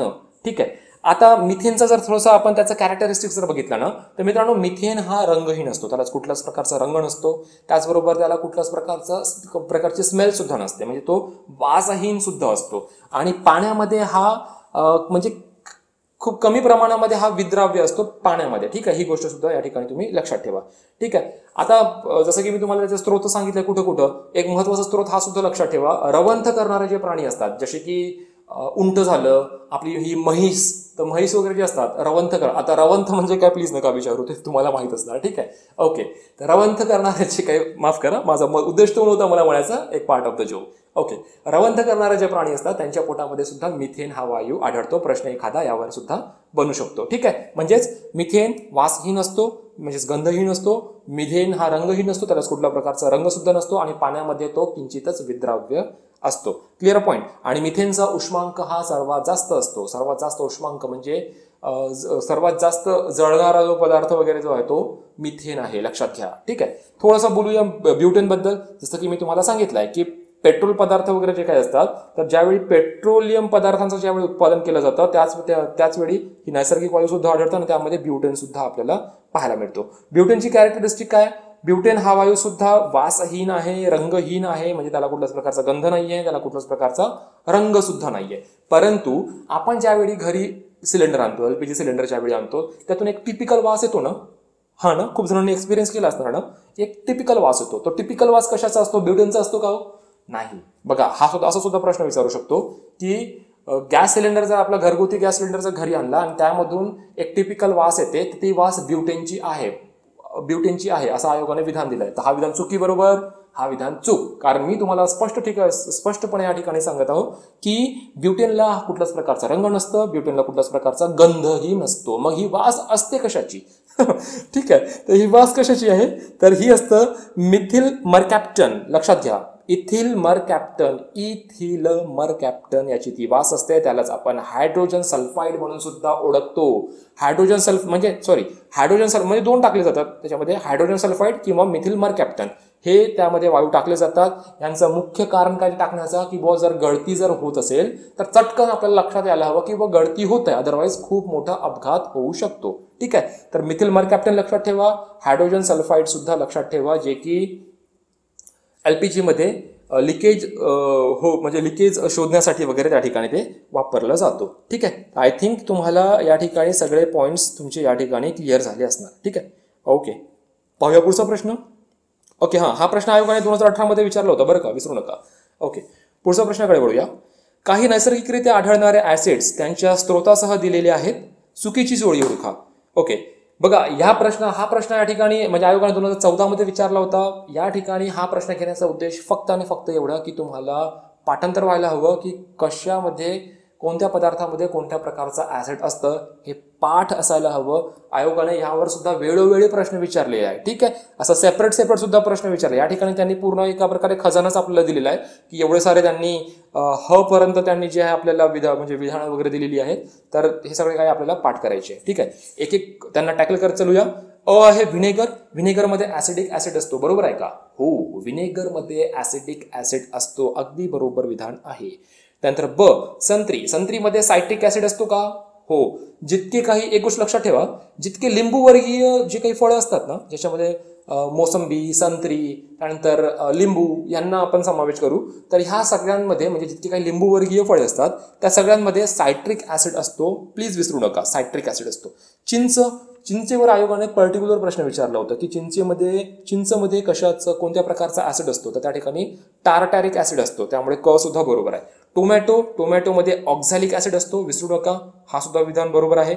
ओके, ई विधान आहे आंबट दूध म्हणजे काय, दहीमध्ये काय असणार आहे, लॅक्टिक ऍसिड. आधी तो लॅक्टोज असतो, ज्यावेळी दूध असतो, दूधमध्ये काय असतो, लॅक्टोज असतो, परंतु दुधाचे दहीमध्ये जेव्हा रूपांतर होते तेव्हा ते लॅक्टिक ऍसिड बनतो.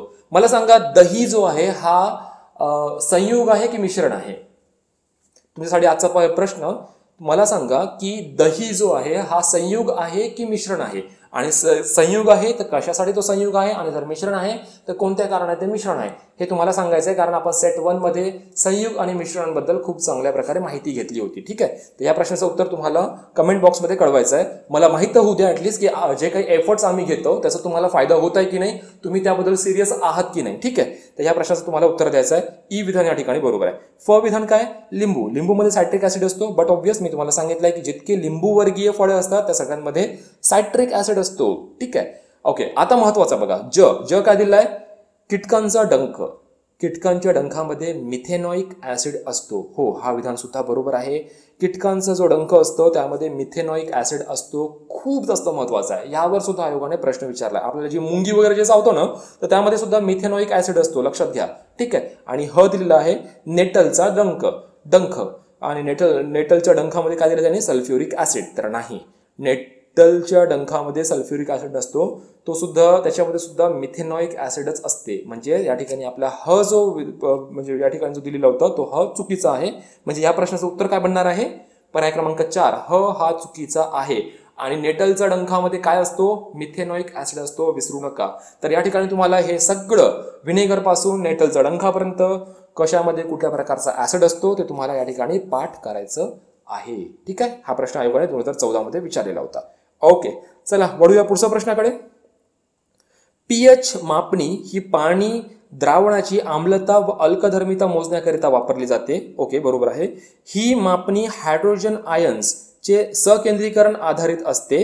खालीलपैकी काय आम्ल नाही? बघा, या प्रश्नाचं आपल्याला उत्तर तर काढायचं आहे, परंतु हा प्रश्न किती चांगला दिलाय. म्हणजे या प्रश्नामध्ये आयोगाने आपल्याला एका प्रकारे इन्फॉर्मेशन दिली आहे. फर्स्ट ऑफ ऑल, इन्फॉर्मेशन मध्ये आयोग काय म्हणतो या प्रश्नामध्ये की पीएच मापणी हे काय, ही पाणी द्रावणाची, म्हणजे एखादा जर लिक्विड फॉर्म मध्ये वगैरे किंवा दुसरं काही असो, तर पीएच हे नेमकं काय असतं की एखादा पदार्थ आम्ल आहे की तो अल्कधर्मी पदार्थ आहे, हे मोजण्याकरिता पीएचचा वापर केला जातो. ठीक आहे, तर पहिलं विधान म्हणजे एका प्रकारे त्यांनी विधान स्वरूपामध्ये दिलेला प्रश्न, तो ही माहिती आपल्याला मिळते. दुसऱ्यामध्ये ते काय म्हणतात की ही मापणी हायड्रोजन आयनचे सकेंद्रकरणावर आधारित असते. म्हणजेच हायड्रोजनवर जो आहे तो पीएच मेंटेन असतो. ठीक आहे ना. बघा, या ठिकाणी पीएच आपण कशामध्ये लिहितो, स्मॉल लेटरमध्ये पी असतं आणि कॅपिटल लेटरमध्ये एच असतं. हा सुद्धा पॉईंट लक्षात घ्या, कारण एखादा प्रश्न आयोग या प्रकारे सुद्धा आपल्याला फसवण्यासाठी टाकू शकतो की पीएचचा पी कॅपिटल देणार आणि एच स्मॉल देणार.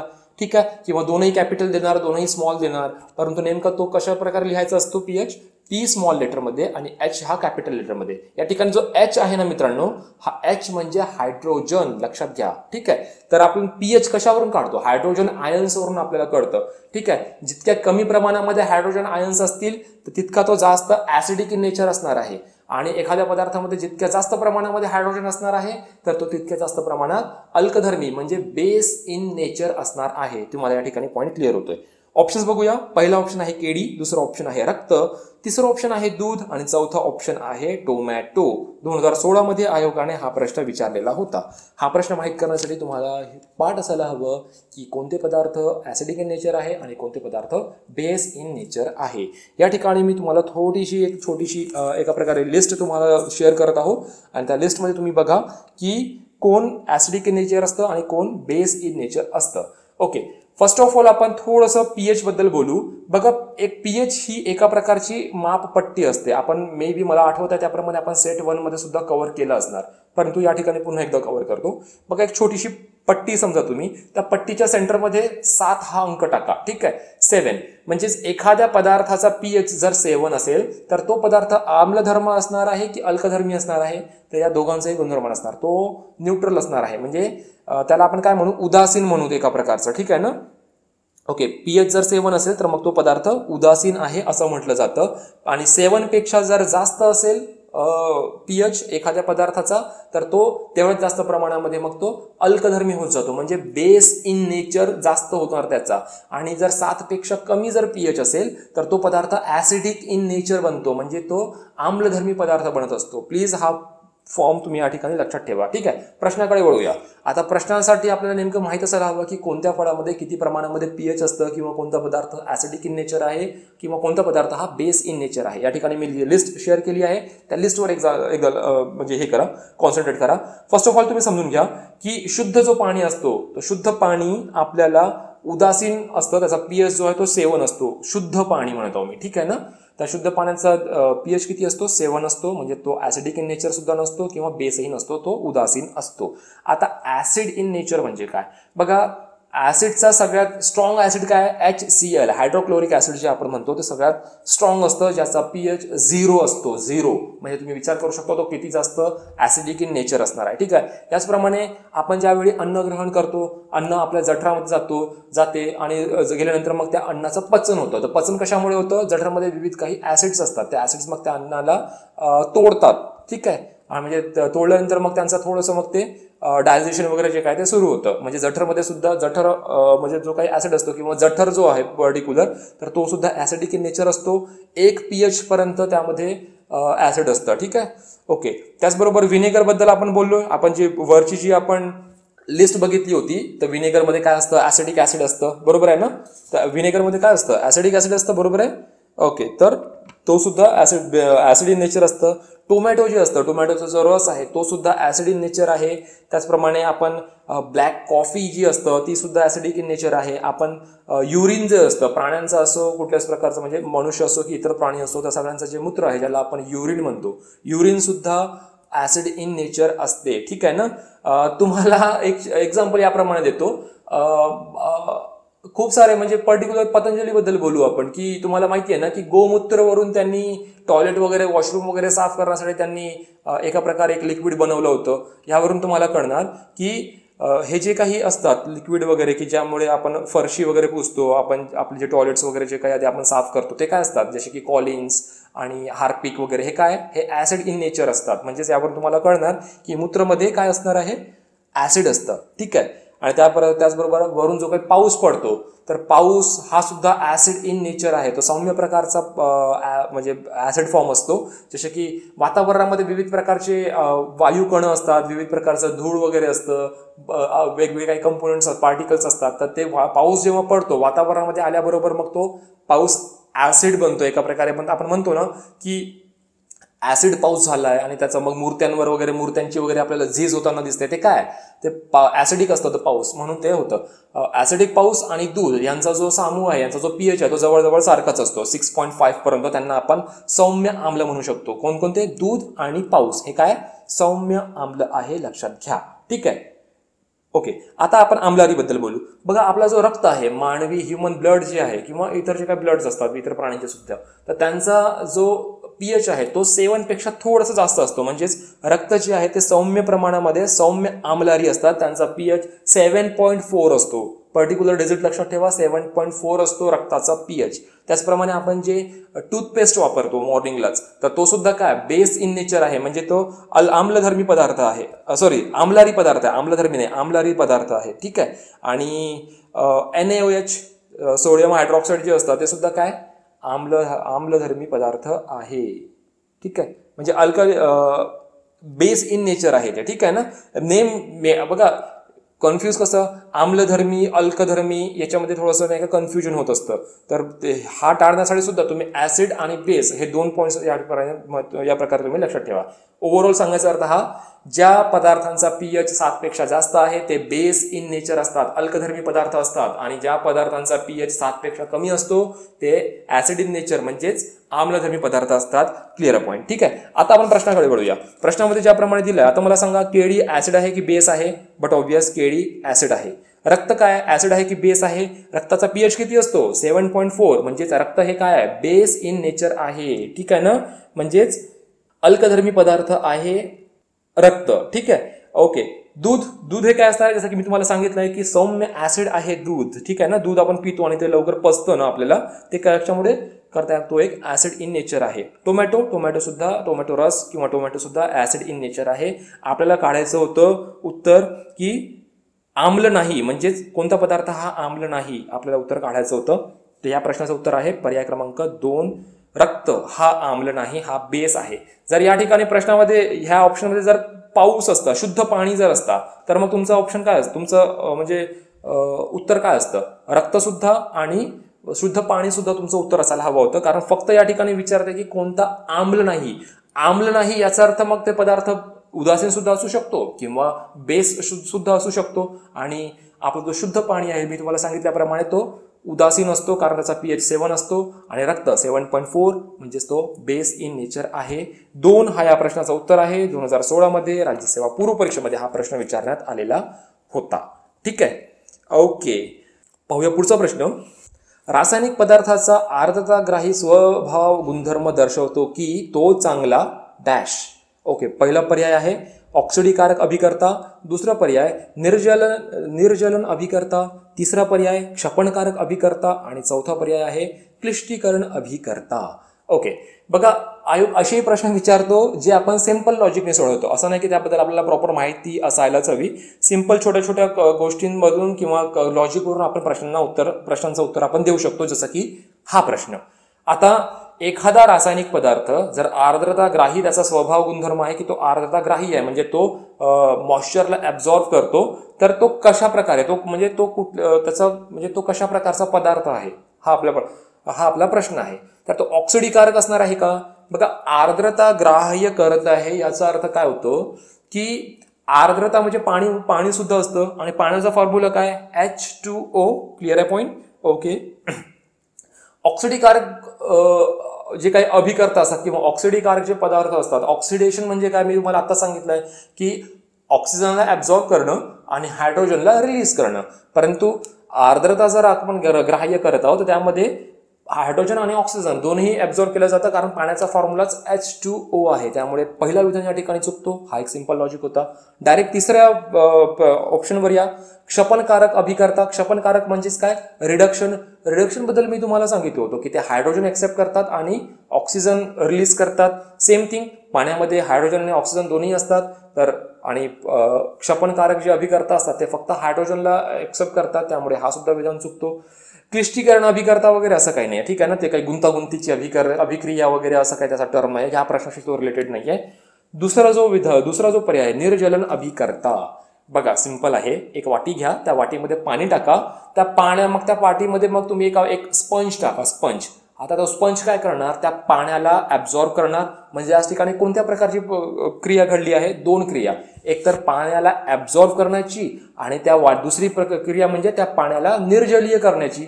म्हणजे पाणी त्याने ऍब्झॉर्ब करून घेतला त्या फोमनी, आणि मग आता त्या वाटीमध्ये कुठल्याच प्रकारचा पाणी शिल्लक नाही, म्हणजे ती वाटी कशी झाली आहे? निर्जलीय झाली आहे. ठीक आहे. इतका सोपा हा प्रश्न होता. म्हणजे पर्याय क्रमांक 2 हा या प्रश्नाचं उत्तर आहे. आयोगाने 2015 मध्ये राज्यसेवा पूर्व परीक्षेमध्ये हा प्रश्न विचारलेला होता. Clear point. ओके, पाहूया पुढचा प्रश्न. जसजशी रासायनिक अभिक्रिया होत राहते वेळेनुसार तिचा वेग डॅश. पहिला आहे वेळेनुसार तिचा रासायनिक अभिक्रियेचा वेग मंदावतो. दुसरा आहे वेग वाढतो. तिसरा आहे वेगेमध्ये कुठल्याच प्रकारचा बदल होत नाही. आणि चौथा आहे खूप वेगाने वाढतो. ओके, महत्वाचा प्रश्न आहे. आयोगाने 2016 मध्ये हा प्रश्न विचारलेला होता. बघा मित्रांनो, रासायनिक अभिक्रियेच्या वेगावर परिणाम करणाऱ्या घटकांवर आयोगाने खूप वेळा प्रश्न विचारलाय. आपण पहिल्यांदा समजून घेऊ की रासायनिक अभिक्रिया होत असताना त्याचा वेग वाढवण्यासाठी कोणकोणते घटक आहेत जे त्याला कारणीभूत ठरतात रासायनिक अभिक्रियेचा वेग वाढण्यासाठी. तर वेगवेगळे असे त्याचे म्हणजे प्रकार आहेत. त्यामध्ये सगळ्यात पहिले म्हणजे त्याचा स्वरूप जे असतं, त्या स्वरूपावर डिपेंड करतं की तो जो पदार्थ आहे तो पदार्थ रासायनिक अभिक्रिया होण्यासाठी तो अफोर्डेबल आहे की नाही, म्हणजे कम्फर्टेबल आहे की नाही, की त्या एखादा आपण जर पदार्थ जर घेतला तर त्या पदार्थामध्ये आपल्याला रासायनिक अभिक्रिया घडवता येणार की नाही, म्हणजेच त्या पदार्थाचा स्वरूप महत्वाचा असतो. ठीक आहे. दुसरं म्हणजे त्या पदार्थाचा आकार. बघा, आकार हा कसा टर्म आहे ना, की जितका लहान आकार तितकं रासायनिक अभिक्रियेचा वेग जास्त. म्हणजे या ठिकाणी आपल्याला कुठली प्रक्रिया म्हणजे कुठल्या प्रकारचं गणितीय कॉन्सेप्ट पाहायला मिळणार, व्यस्त प्रमाण. व्यस्त प्रमाण म्हणजे काय, एखादा गोष्ट जर जास्त आहे तर त्यामुळे दुसरी गोष्ट कमी. फॉर एक्झाम्पल, रासायनिक अभिक्रियेचा वेग वाढवायचा असेल तर त्या पार्टिकल किंवा त्या ज्या काही पदार्थ असतात त्यांचा आकार कमी असायला हवं. म्हणजेच आकार कमी तर अभिक्रियेचा वेग जास्त. तर पर्टिक्युलर तुम्ही आकाराबद्दल लक्षात ठेवा, या ठिकाणी व्यस्त प्रमाण असतो. ठीक आहे. त्यानंतर संहती जी असतं, म्हणजे अभिक्रियाकारकांची संहती ही किती जास्त महत्वाची असते, म्हणजे तो किती जास्त म्हणजे किती जास्त तो आपल्या रासायनिक अभिक्रियेमध्ये भाग घेतो, ही त्याची संहती असते ना. म्हणजे तो किती जास्त ऍक्टिव्ह पदार्थ आहे, हे काय झाली, त्याची संहती झाली, तर त्याचा सुद्धा परिणाम होतो. त्याचबरोबर तापमान. तापमान हे कसं आहे, डायरेक्टली प्रोपोर्शनल असतो. म्हणजे तापमान जेवढा जास्त तेवढा रासायनिक अभिक्रियेचा वेग जास्त. म्हणजे ह्यामध्ये कोणतं प्रमाण दिसतंय आपल्याला, समप्रमाण दिसतंय. आणि आपण जो आकार बघितला होता, आकारामध्ये आपल्याला व्यस्त प्रमाण दिसत होतं, परंतु तापमानामध्ये समप्रमाण आहे. जितका जास्त तापमान तितका रासायनिक अभिक्रियेचा वेग जास्त. ठीक आहे. आणि उत्प्रेरक. उत्प्रेरक सुद्धा खूप जास्त महत्वाचं आहे. आयोगाने एकदा प्रश्न विचारला होता की रासायनिक अभिक्रियेमध्ये उत्प्रेरकाचं कार्य काय. वेगवेगळी ऑप्शन्स होती आणि त्या ऑप्शनमधून करेक्ट आन्सर काय होतं की फक्त आणि फक्त रासायनिक अभिक्रियेचा वेग वाढवणं एवढंच फक्त उत्प्रेरकांचं कार्य असतं. ठीक आहे. तर ही गोष्ट, हा पॉईंट सुद्धा तुम्ही या ठिकाणी लक्षात ठेवा. तर अशा प्रकारे आपण विविध पॉईंट्स कव्हर केले ज्यांमध्ये आपल्याला माहित झालंय की रासायनिक अभिक्रियेचा वेगावर परिणाम करणारे घटक कोणकोणते असतात. आता या ठिकाणी प्रश्न काय विचारतो की रासायनिक अभिक्रियेचा वेग म्हणजे अभिक्रिया होत राहते, वेळेनुसार तिच्यामध्ये काय बदल होतो. तर ऑब्वियस जितका या ठिकाणी सुद्धा आपल्याला व्यस्त प्रमाण पाहायला मिळणार. जितका जास्त रासायनिक अभिक्रियेचा वेळ जास्त असणार तितकी त्याची जी स्पीड आहे त्या स्पीड त्याचा कमी होतो. म्हणजे वेळ जास्त म्हणजे स्पीड कमी. रासायनिक अभिक्रिया आपण आता सुरू केली आणि आता 2 तासानंतर जर आपण त्या रासायनिक अभिक्रियेचा जर वेग बघितला तर आपल्याला दिसणार की तो वेग जो आहे पूर्वीपेक्षा तो आता कमी झालेला आहे रासायनिक अभिक्रिया होण्याचा. एक छोटंसं एक्झाम्पल समजून घ्या. एखाद्या माणसाने सकाळी 8 वाजता त्याने काम करायला सुरुवात केली आणि त्याला तो काम जो आहे 2 वाजेपर्यंत संपवायचा आहे. तर 8 वाजता तो जितक्या डेडिकेशन म्हणण्यापेक्षा तो जितका फोर्सली तो काम करणार, तर 2 वाजेपर्यंत त्याच्या त्या कामामध्ये तेवढीच जास्त कन्सिस्टन्सी राहणार का, तेवढ्याच जास्त फास्ट तो काम करणार का, नाही. म्हणजेच वेळेनुसार त्याच्या काम करण्याच्या स्पीडमध्ये बदल झाला. म्हणजे काम करण्याची जी स्पीड आहे ती स्लो होते. सेम थिंग या ठिकाणी सुद्धा, की आपण जशी रासायनिक अभिक्रिया जर होत राहते त्यानुसार जितका जास्त वेळ लागणार त्यानुसार त्याचा वेगेमध्ये आपल्याला वेग मंदावताना दिसणार आपल्याला. म्हणजेच पर्याय क्रमांक 1 हा या प्रश्नाचा उत्तर आहे. मी अशी आशा करतो की तुम्हाला या ठिकाणी कळलं असणार की मला नेमकं सांगायचं काय होतं. ठीक आहे. ओके, पाहूया पुढचा प्रश्न. यामुळे गंजण्याची क्रिया होते डॅश. ह्यामुळे गंजण्याची क्रिया होते. 2018 मध्ये आयोगाने हा प्रश्न विचारला होता. पहिलं ऑप्शन होतं फक्त भौतिक अभिक्रियामुळे गंजण्याची प्रक्रिया होते. दुसरं विधान आहे फक्त रासायनिक अभिक्रियेमुळे गंजण्याची क्रिया होते. तिसरं विधान आहे की भौतिक अभिक्रिया आणि रासायनिक अभिक्रिया म्हणजे दोन्ही 1 आणि 2 या दोन्ही कारणांमुळे गंजण्याची क्रिया होते. आणि चौथं आहे कोणतीही नाही. ओके, तर ह्या प्रश्नाचा मला माहिती आहे की तुमची काय म्हणजे जितक्या जणांना हा प्रश्न सोपा वाटणार आहे तितक्या जण ते चुकणार सुद्धा आहे. ठीक आहे. तर फर्स्ट ऑफ ऑल मी तुम्हाला समजून सांगण्याचा प्रयत्न करतो की बघा, गंजण्याची जी प्रक्रिया आहे ना मित्रांनो, ती पूर्णपणे रासायनिक प्रक्रिया आहे. ठीक आहे. त्यामध्ये भौतिक अभिक्रिया होत नाही, ती एक रासायनिक अभिक्रिया आहे, लक्षात घ्या. हा भौतिक घटकांचा परिणाम त्यावर होऊ शकतो. म्हणजेच फॉर एक्झाम्पल जर आपण लोखंडाचा जर विचार केला, लोखंडाला जर आपण खुल्या हवेमध्ये जर ठेवला, त्यामध्ये मग ऊन, वारा, पाऊस या घटकांचा त्यावर जो आहे परिणाम होतो. परंतु त्या परिणाम झाल्यानंतर त्यामध्ये जी अभिक्रिया जी घडून येते ती अभिक्रिया भौतिक अभिक्रिया नसते. ती अभिक्रिया कोणती असते? रासायनिक अभिक्रिया असते. रासायनिक अभिक्रियेमध्ये मी तुम्हाला सांगितलं होतं सेट 1 मध्ये केमिस्ट्रीच्या की रासायनिक अभिक्रिया ही एक अशी अभिक्रिया असतं की 2 पदार्थ त्यांमध्ये जर आपसामध्ये जर मिक्स झाले तर मिक्स झाल्यानंतर मग त्या दोन्ही पदार्थांचा जो स्वरूप आहे तो मूळतः चेंज होतो आणि वेगळ्याच गुणधर्माचा एक वेगळा पदार्थ तयार होतो. आता जर आपल्याला त्या वेगळ्या तयार झालेल्या पदार्थाला मूळ रूपामध्ये जर त्याला जर आणायचं असेल तर सहजासहजी ते शक्य नाही. म्हणजेच रासायनिक अभिक्रियेद्वारे झालेला हा बदल हा कायमस्वरूपीचा बदल असतो, ही गोष्ट या ठिकाणी तुम्ही लक्षात घ्या. ठीक आहे, म्हणजे गंजणे ही प्रक्रिया कशा प्रकारची आहे? रासायनिक अभिक्रिया प्रकारची ही प्रक्रिया आहे. भौतिक अभिक्रिया आणि रासायनिक अभिक्रिया हे दोन्ही पर्याय म्हणजे दोन्ही बरोबर आहे, म्हणजे पर्याय क्रमांक 3 हा याचा उत्तर होऊ शकत नाही. ते कशासाठी? भौतिक घटकांचा त्यावर परिणाम होतो, परंतु ती अभिक्रिया जी होते त्यामध्ये जे काही रासायनिक बदल होतो ना, तर त्यामध्ये काही भौतिक बदल होत नसतो, त्यामध्ये रासायनिक बदल म्हणजे रासायनिक अभिक्रिया होत असते त्यामध्ये. ठीक आहे ना, म्हणजेच लोखंड जर गंजला तर तो भुरका स्वरूपामध्ये निघतो, परंतु त्याच भुरक्याला तुम्ही सर्वसाधारणपणे जे आहे त्याला पुन्हा त्या लोखंडाच्या फॉर्म मध्ये तुम्ही आणू शकत नाही. त्याची ती झीज झालेली असते, मग तो मातीमध्ये वगैरे मिळते आणि मग वेगळा काही त्याचा प्रवास सुरू होतो. ठीक आहे, ही गोष्ट या ठिकाणी तुम्ही लक्षात ठेवा. आता एखाद्या पदार्थ जो आहे तो गंजण्यापासून आपल्याला जर वाचवायचा तर वेगवेगळे उपाय आपल्याला करावे लागतात. फॉर एक्झाम्पल, जर लोखंड आहे, लोखंडाला जर लोखंड गंजू नये यासाठी त्यावर काय करतात? जस्तीकरण करतात, म्हणजे जस्ताचा लेप त्यावर लावला जातो लोखंडी वस्तूवर. सेम थिंग तांबे आणि पितळाचा आहे, ही वस्तू खराब होऊ नये त्यासाठी त्यांच्यावर तांबे आणि पितळच्या वस्तूवर कथिलचा लेप लावला जातो. ठीक आहे, कथिलच्या सहाय्याने त्यावर कलही केली जाते जेणेकरून ही वस्तू खराब होऊ नये. त्याचप्रमाणे ॲल्युमिनियम असतो, तर ॲल्युमिनियम मध्ये ऑक्साईड्सचा वापर केला जातो जेणेकरून ॲल्युमिनियम सुद्धा खराब होऊ नये. ठीक आहे, हा सुद्धा पॉईंट तुम्ही या ठिकाणी चांगल्या प्रकारे लक्षात ठेवा. ठीक आहे, ओके. हा प्रश्न आयोगाने 2018 मध्ये विचारलेला होता, तर या प्रश्नाचं उत्तर होतं पर्याय क्रमांक 2, फक्त रासायनिक अभिक्रिया ज्यामुळे गंजण्याची क्रिया होते. ओके, पाहूया पुढचा प्रश्न. पुढचा प्रश्न आहे नायट्रोजन प्लस 3H2 आणि त्यांची अभिक्रिया झालेली आहे आणि तयार झालेला आहे 2NH3, म्हणजे अमोनियाचे 2 अणू जे आहे तयार झालेले आहेत आणि हीट ही रिलीज झालेली आहे. ओके, हा बघा मित्रांनो, हा जो प्रश्न आहे ना, हा प्रश्न आयोगाने 2018 मध्ये विचारलेला होता. प्रश्न काय विचारलाय? वर जी अभिक्रिया दिलेली आहे आणि प्रश्न विचारताय की ली चॅटलियरचे तत्व असे सूचित करते की डॅश असेल तर वरील रासायनिक अभिक्रियेत जास्तीत जास्त अमोनिया वायू तयार होईल. ओके, तर जास्तीत जास्त अमोनिया वायू कशामुळे तयार होईल, वरील जो काही अभिक्रिया दिलेली आहे त्यावरून आपल्याला काढायचा आहे. हा प्रश्न घेण्यामागचा उद्देश तुम्हाला काही केमिस्ट्रीमध्ये काही तुम्हाला म्हणजे डॉक्टरेट किंवा PhD करून द्यायची असं नाहीये. मला सिम्पली सांगायचं आहे की आपण चांगल्या प्रकारे जर प्रश्नांना जर समजून जर आपण सोडवलं तर प्रश्नांची उत्तर निघतात. ह्या प्रश्नाचं उत्तर सुद्धा या प्रश्नामध्येच आहे. ठीक आहे, ते कशा प्रकारे मी तुम्हाला सांगतो.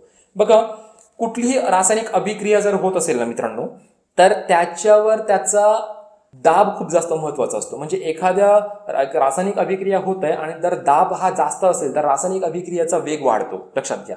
ठीक आहे, तर स्पीडमध्ये होती ती रासायनिक अभिक्रिया. आणि त्याचप्रमाणे तापमानबद्दल आपण बोललो की तापमान जेवढा जास्त तेवढा रासायनिक अभिक्रियेचा वेग जास्त.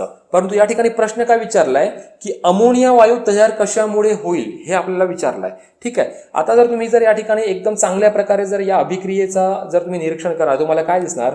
या ठिकाणी नायट्रोजनचे 2 अणू घेतले होते, त्यानंतर त्यासोबतच हायड्रोजनचे एकूण 6 अणू घेतले, म्हणजे 3H2 म्हणजे 3×2 किती? 6, म्हणजे हायड्रोजनचे 6 अणू घेतले होते. म्हणजेच नायट्रोजनचे 2 अणू प्लस हायड्रोजनचे 6 अणू असे मिळून अमोनियाचे, मग NH3 म्हणजे काय? अमोनियाचे या ठिकाणी 2 अणू निर्माण झाले. ठीक आहे, आणि हीट जी आहे ती या ठिकाणी रिलीज झाली. प्लस हीट दिसतं या ठिकाणी लिहिलं आहे, प्लस हीट. तर काय झालं? याचा अर्थ काय होतो? हीट रिलीज झाली, हीट बाहेर फेकली गेली. म्हणजे तुम्हाला एक छोटीशी साधीशी कल्पना येऊ शकतं की या अभिक्रियेमध्ये जास्त तापमानाची गरज नाही आहे, कारण या ठिकाणी ऑलरेडी अभिक्रिया होत असताना हीट जी आहे ती बाहेर फेकली जात आहे. बाहेर कधी फेकणार? ज्यावेळी हीटची गरज नाही आहे आपल्याला, त्या अभिक्रिया होत असताना हीटची गरज नाही आहे, किंवा जेवढ्या प्रमाणामध्ये हीट हवी आहे तेवढी त्याला सफिशियंट आहे, एक्सेस हीट जी आहे तो बाहेर फेकतोय. ठीक आहे, म्हणजेच या ठिकाणी हीटची त्याला जास्त गरज नाही आणि तेव्हा कुठे जाऊन अमोनिया वायू तयार होत आहे. ठीक आहे, आता आपण जर थोडासा पर्यायांकडे जर आपण लक्ष दिला, पहिला पर्याय काय म्हणतो? उच्च दाब आणि कमी तापमान. ओके, बघा ऍक्च्युली ना या प्रश्नाचं उत्तर पर्याय क्रमांक 1च आहे. ते कशा प्रकारे?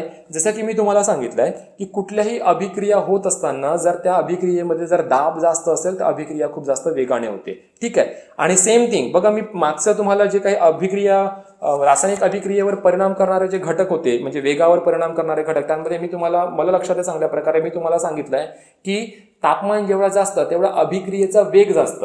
परंतु या प्रश्नामध्ये आपल्याला अभिक्रियेचा वेग वाढवण्याबद्दल सांगण्यात येत नाही. आपल्याला ते काय म्हणतंय की अमोनिया जास्त तयार कधी होणार? तर ऑब्वियस हीट कमी असेल, म्हणजे दाब उच्च असणार आणि तापमान जर कमी असेल तर आपल्याला जास्त प्रमाणामध्ये अमोनिया वायू मिळणार. याचं कारण काय, तर तुम्हाला या ठिकाणी जी अभिक्रिया जी दाखवली आहे त्यामध्ये तुम्हाला हीट रिलीज होताना दाखवलं आहे. म्हणजे दोन जे पदार्थ आहे ते एकत्रित आल्यानंतर मग त्यापासून जो एक नवीन पदार्थ तयार झाला, त्या नवीन पदार्थासोबत हीट रिलीज केली गेली. समजून घ्या मला नेमकं काय सांगायचं आहे. ठीक आहे. दुसरं पर्याय बघू, कमी दाब आणि कमी तापमान. ओके, कमी दाब आणि कमी तापमान. बघा, दाब आपल्याला जास्तच असायला हवं, नेहमी दाब जास्त असायला हवं रासायनिक अभिक्रिया होत असताना. ठीक आहे, त्यामुळे दुसरं विधान चुकतो. उच्च दाब आणि तापमान, यामध्ये काय तापमान कमी आहे की जास्त आहे हा दिलेला नाही, त्यामुळे तिसरं विधान तर चुकतोच. चौथं विधान काय होतं, कमी दाब उच्च तापमान. असं नाहीये, दाब जास्तच असायला हवं आणि तापमान कमी असायला हवं, कारण हीट रिलीज होते. प्लीज प्लीज प्लीज लक्षात घ्या. या प्रश्नाचं उत्तर आहे पर्याय क्रमांक 1. हा प्रश्न आयोगाने 2018 मध्ये विचारला होता. ओके, बघूया पुढचा प्रश्नाकडे. पुढचा प्रश्न आहे, काष्ठजन्य अल्कोहोल म्हणजेच काय, असा या प्रश्नात आपल्याला प्रश्न विचारला आहे. पहिला ऑप्शन आहे मिथेनॉल, दुसरा आहे इथेनॉल, तिसरा आहे बेन्झिल अल्कोहोल आणि चौथा आहे आयसोप्रोपिल अल्कोहोल. आयोगाने 2018 मध्ये हा प्रश्न विचारला होता. ओके, समजून घेऊ. काष्ठजन्य अल्कोहोल म्हणजे काय. नावामध्ये दिल्याप्रमाणे असा अल्कोहोल जो की काळीपासून किंवा लाकडापासून बनतोय. काष्ठ म्हणजे काय, लाकूड. ओके, पण तुम्ही म्हणणार की आपण लाकूड जेव्हा जाळतो तर जाळल्यानंतर मग त्या लाकूडमधून काही अल्कोहोल तर बाहेर निघत नाही, परंतु ही काही अशी काही साधी सरळ आणि सोपी प्रक्रिया नसते. बघा, हवा विरहित जाग्यावर लाकडाला जाळलं जातं आणि त्यामधून मग काष्ठजन्य अल्कोहोल, ज्याला आपण वुडन अल्कोहोल म्हणतो किंवा वूड अल्कोहोल म्हणतो, ते तयार होतं. अट काय, हवा विरहित वातावरणामध्ये किंवा ज्या ठिकाणी हवा नाही, हवा विरहित ठिकाणी अशा लाकडांना जाळलं जातं, ज्वलन केलं जातं त्यांचं, आणि त्यापासूनच मग वूड अल्कोहोल तयार होतो. यांचं नेचर काय, बघा, हे तर मेनली विषारी असतात. ठीक आहे, म्हणजेच जे काही, असं नाही म्हणू शकत की आपण जे काही अल्कोहोल आपण जे काही कन्झ्युम करतो, म्हणजे अल्कोहोल वगैरे जे काही दारू वगैरे कन्झ्युम करतो, म्हणजे पिणारे ज्या काही अल्कोहोल असतात त्यांमध्ये चुकूनही हा जो वूड अल्कोहोल आहे तो टाकला जात नाही, कारण त्यामधून विष बाधा होते. ठीक आहे, लक्षात घ्या. ऑब्वियस अल्कोहोल आहे त्यामुळे ते गुंगी वगैरे ते येणारच आहे, परंतु हा विषारी सुद्धा असतो, त्यामुळे या ठिकाणी ते टाकलं जात नाही. मग नेमकं याचा वापर कशामध्ये होतो, बघा, वेगवेगळ्या प्रकारचे जे काही सुगंधित द्रव्य जे असतात त्यामध्ये मेनली आपण म्हणू की परफ्यूम वगैरे जे असतं त्यामध्ये यांचा वापर केला जातं. अगदी स्लाइटली केलं जातं. ठीक आहे ना. आता तुम्ही म्हणणार की परफ्यूम, मग परफ्यूम काय, मग परफ्यूम पॉयझन आहे का, परफ्यूम विषारी आहे का. बघा, खूप स्लाइटली त्याच्यावर काही प्रक्रिया वगैरे करून जे आहे त्याच्यामध्ये सुगंधित द्रव्यांमध्ये मग त्याचा वापर केला जातो. कृत्रिम धागे जर बनवायचं असेल तर कृत्रिम धागे बनवण्यासाठी सुद्धा या म्हणजे मिथेनॉलचा जो आहे तो वापर केला जातो. ओके, माफ करा, मी तुम्हाला एक मेन गोष्ट सांगणं विसरलो. वूड अल्कोहोल म्हणजे ज्याला आपण काष्ठजन्य अल्कोहोल जे म्हणतो त्याचं दुसरं नाव आहे मिथेनॉल. ठीक आहे, खूप महत्वाचं पॉईंट आहे. आपला प्रश्नच नेमकं ते होतं की काष्ठजन्य अल्कोहोल म्हणजे नेमकं काय. तर ऑब्वियस पर्याय क्रमांक 1 हा या प्रश्नाचं उत्तर बनतो. मिथेनॉल हा त्याचं नाव आहे. ठीक आहे. ओके, आता डिस्क्रिप्शनवर जाऊया. तर मी सांगतो तुम्हाला की हा जो मिथेनॉल आहे ज्याला आपण काष्ठजन्य अल्कोहोल म्हणतो त्याचा वापर सुगंधित द्रव्यांमध्ये होतो. कृत्रिम धागे जर आपल्याला तयार करायचे असेल तर त्यामध्ये सुद्धा त्याचा वापर होतो. वेगळी स्पिरिट्स जे असतात ते बनवण्यासाठी सुद्धा या अल्कोहोलचा म्हणजे मिथेनॉलचा वापर केला जातो. ठीक आहे, तर ही माहिती या ठिकाणी मिथेनॉल बद्दल तुम्ही लक्षात ठेवा. थोडीशी माहिती घेऊ बेन्झिल अल्कोहोल बद्दल. बघा, बेन्झिल अल्कोहोल हा म्हणजे ज्वलन रहित आहे, म्हणजे तो ज्वलनशील नाही आहे. ठीक आहे, आणि त्याबरोबर हा विषारी सुद्धा नाही आहे. याचा वापर कशामध्ये होतो, मेनली जे काही सौंदर्य प्रसाधने जे काही बनतात ना, जसे की क्रीम वगैरे जे काही असतात, तर ह्या क्रीम्स वगैरे वगैरे मध्ये त्यामध्ये बेन्झिल अल्कोहोल वापरला जातो. खूप महत्वाचा पॉईंट आहे आणि एका प्रकारे करंट सारख्या इश्यूमध्ये हा पॉईंट कव्हर केला जातो किंवा प्रश्न विचारला जातो की जे काही सौंदर्य प्रसाधने असतात, जे साबण असतात, डिटर्जंट असतात, अत्तर जे असतं त्यांमध्ये बेन्झिल अल्कोहोल वापरला जातो. लक्षात घ्या. ठीक आहे, याच प्रकारे म्हणजे अन्न प्रक्रिया उद्योगांमध्ये वगैरे पॅकिंग पूर्व जे काही पदार्थ असतात त्यामध्ये फ्लेवर वगैरे जे काही वाढवतो, म्हणजे फॉर एक्झाम्पल एखादा पदार्थ बनवलाय आणि त्यामध्ये मग त्याला आता मँगो फ्लेवर जर द्यायचा आहे तर हे जे फ्लेवरमध्ये सुद्धा या बेन्झिल अल्कोहोलचा वापर होतो. म्हणजे सांगायचा अर्थ असा की त्याला आपण कन्झ्युम करू शकतो. ठीक आहे, तर असे त्याचे बेन्झिल अल्कोहोलचे उदाहरणं आहे. एक महत्वाचं उदाहरण असं सुद्धा की फोटोग्राफी मध्ये म्हणजे आधी जे काही रोल वगैरे जे होते ना तर त्यांना फोटोग्राफीमध्ये मग त्या रोलला म्हणजे त्याला काय डेव्हलप करण्यासाठी, फोटोला डेव्हलप करण्यासाठी या बेन्झिल अल्कोहोलचा वापर केला जात होता. ठीक आहे. त्याचप्रमाणे शाई, रंग, मग त्याप्रमाणे जे काही रेझिन कोटिंग वगैरे जे असतात तर ह्यांसाठी वगैरे सुद्धा बेन्झिल अल्कोहोलचा वापर केला जातो. म्हणजे नॉर्मली यूजमध्ये बेन्झिल अल्कोहोलला घेतला जातो, हे लक्षात घ्या तुम्ही. ठीक आहे. त्यानंतर आयसोप्रोपिल अल्कोहोल बद्दल थोडंसं बोलूया.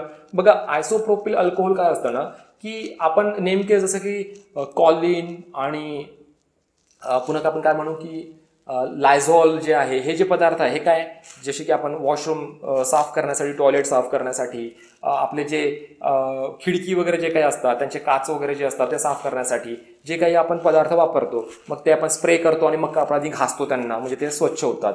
तर हे ते त्यामध्ये काय असतं, त्यामध्ये जनरली आयसोप्रोपिल अल्कोहोल असतं. आयसोप्रोपिल अल्कोहोलला व्यावहारिक नाव त्याला रबिंग अल्कोहोल सुद्धा म्हणतात. रबिंग अल्कोहोल म्हणजे काय, यांना घासून जे आहे स्वच्छ केलं जातं ना, म्हणजे त्यांचा उपयोग करायचा, त्यांचा वापर करायचा आणि मग त्याला एखाद्या पदार्थाला मग म्हणजे घासायचं आणि ते स्वच्छ होतात, म्हणून त्याला रब करणं म्हणजे काय, घासणे. तर आयसोप्रोपिल याला रबिंग अल्कोहोल म्हणतात. ओके. त्यानंतर इथेनॉल. इथेनॉल सुद्धा खूप जास्त महत्वाचं आहे. इथेनॉल कशापासून तयार होतो, मेनली आपण जेव्हा ऊसाला कापतो, ऊसाला कापल्यानंतर मग त्याची साखर तयार करण्याची प्रक्रिया सुरू होते, मग तो गुळ वगैरे बनतो, मग गुळापासून साखर बनते.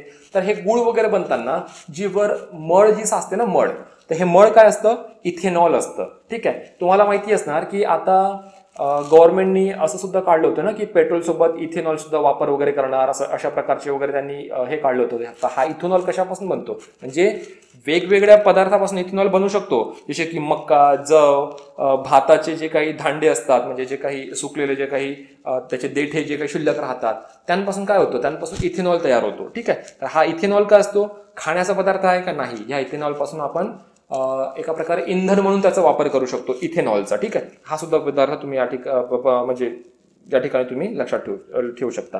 याशिवाय इथेनॉलचा वापर पुन्हा म्हणजे काय म्हणतात, वेगवेगळी रसायने तयार करण्यासाठी, खोकल्याची औषधे तयार करण्यासाठी, ठीक आहे. तर अशा विविध म्हणजे मेडिकल टर्ममध्ये सुद्धा इथेनॉलचा वापर केला जाऊ शकतो. ज्या अल्कोहोलचं आपण सेवन करतो, ज्याला आपण दारू म्हणू, तर ते दारू नेमकी कशापासून बनते, इथिल अल्कोहोल असतो ते. ठीक आहे. इथेनॉल पासून इथिल अल्कोहोल असतं, जे आपण कन्झ्युम करतो दारू, किंवा जी दारू ह्युमन बिंग्स वगैरे जे काही आहे ते पित असतात वगैरे. ठीक आहे. तर ते इथिल अल्कोहोल असतं. हा पॉईंट सुद्धा या ठिकाणी लक्षात ठेवा. 2018 मध्येच आयोगाने हा प्रश्न विचारलेला होता. तर मित्रांनो, आज आपण इथेच थांबू. आणखी भरपूर प्रश्न आहेत जे की केमिस्ट्रीवर आपल्याला घ्यायचे आहेत. तर या ठिकाणी हा लेक्चर खूप जास्त मोठा होतोय, त्यामुळे मी आज याच ठिकाणी थांबतो. लवकरच आपण भेटूया आपल्या पुढच्या लेक्चरमध्ये. जाण्याआधी तुम्हाला सांगायचं आहे मित्रांनो, गुगल प्ले स्टोअरवरून आपला विजन स्टडी ॲप तुम्ही डाउनलोड करा. मी तुम्हाला स्पेशली करा हे यासाठी सांगतोय कारण त्यामध्ये तुमचा फायदाच आहे. त्या ठिकाणी तुम्हाला फ्रीमध्ये भरपूर सारे नोट्स, स्टडी मटेरियल अवेलेबल आहे. रोजचे MCQs त्या ठिकाणी सॉल्व्ह केले जातात. फ्रीमध्ये त्या ठिकाणी तुम्हाला टेस्ट अवेलेबल आहे. त्याचा हा जो ॲप जो विजन गव्हर्नमेंट मार्फत जॉब मार्फत जो तयार करण्यात आलेला आहे, हा ॲप फक्त आणि फक्त तुमच्यासाठीच आहे आणि तुम्हाला त्याचा फायदा व्हावा ह्या उद्देशानंच तो ॲप जो आहे तो तयार करण्यात आलेला आहे आणि तो बिलकुल फ्री ऑफ कॉस्ट आहे ना.